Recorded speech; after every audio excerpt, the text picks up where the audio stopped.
Hi, Faith. Thanks for reaching out to me in regards to question number 13 in section 13.2.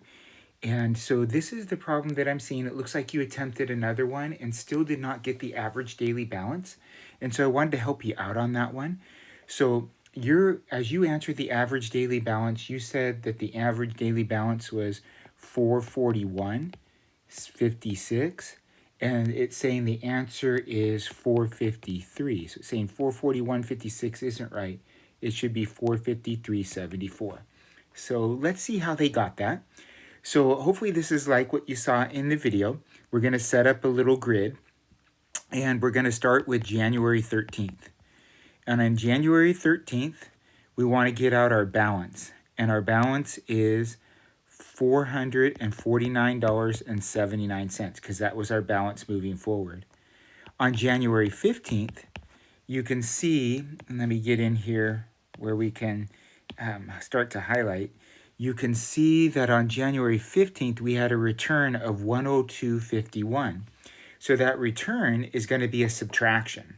Anytime you return, it lessens your balance because you're going to get money back from the bank, so you don't owe them as much. So right now you owe them $449.79, but we're going to take off 102.51, and that gives us a total of $347.28.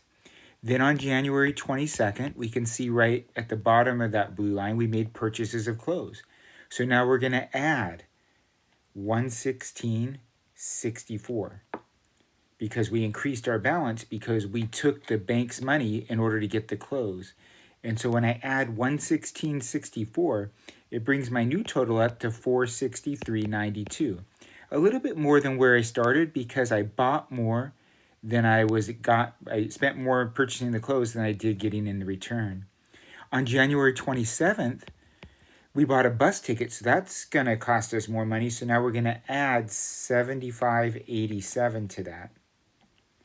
And as we add $75.87, we get $539.79. Then on February 2nd, we made a payment. And so a payment is money we're giving to the bank, so it lessens our balance. So we're going to subtract and subtract away and get 110. Subtract away 110 and get $429.79.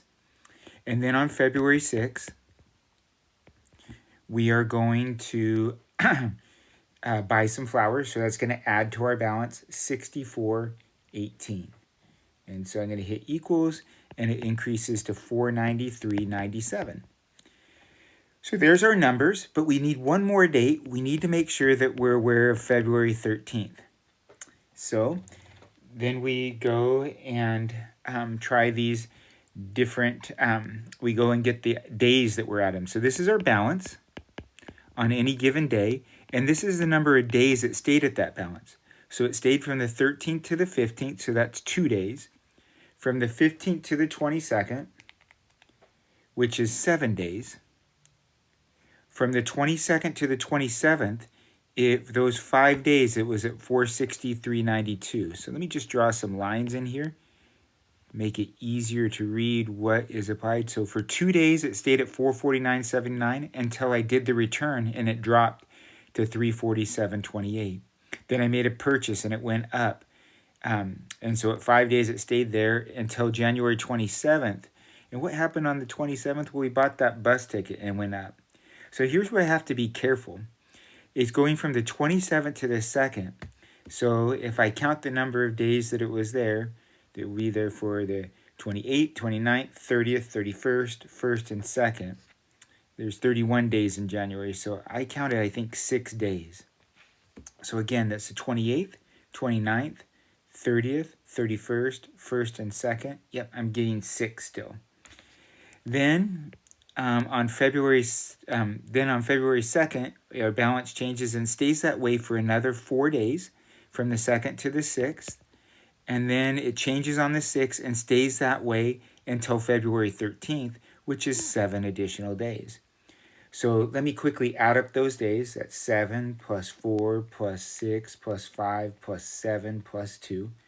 and I get 31. So it looks like I counted correctly because there's 31 days in January. So now I'm going to use my calculator. So I put this in under a frequency table, but we can literally do this, 449. So just in case, I'm not sure how you're doing it, times 2 plus 347.28 times 7 plus 463.92 times 5 plus 539.79 times 6 plus 429.79 times 4 plus 493.97 times 7. And then we'll hit equals. So let me do that with you. So apologize for the time here, but I just thought it'd be good to walk through it so you could see your work that you've already done.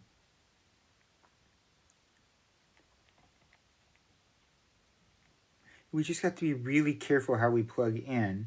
For example, I just typed in 95 instead of 92 when I was typing in a number.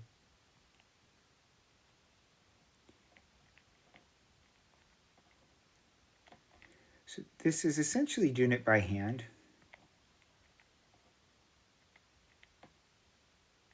And I'm almost done. I'm doing 493.97 times 7. And as I do that, I get a very large number, 14065.83. But now we need to figure out, that's the total, so now we need to divide by the number of days. And when I divide by 31,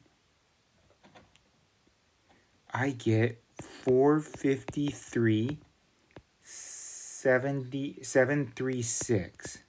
And it just keeps going. So that is 453.74 rounded.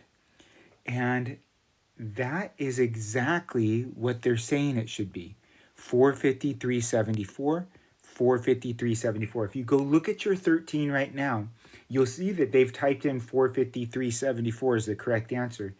And then you'll see that you put in 441.56. So now the challenge is to look at this and look at your own work and see where you went wrong.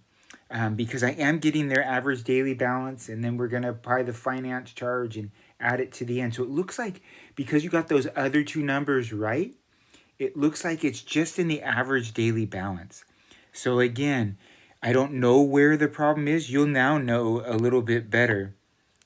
Let me just make sure, do an object eraser. Just make sure that you realize sometimes the problem is people subtracting when they should be adding.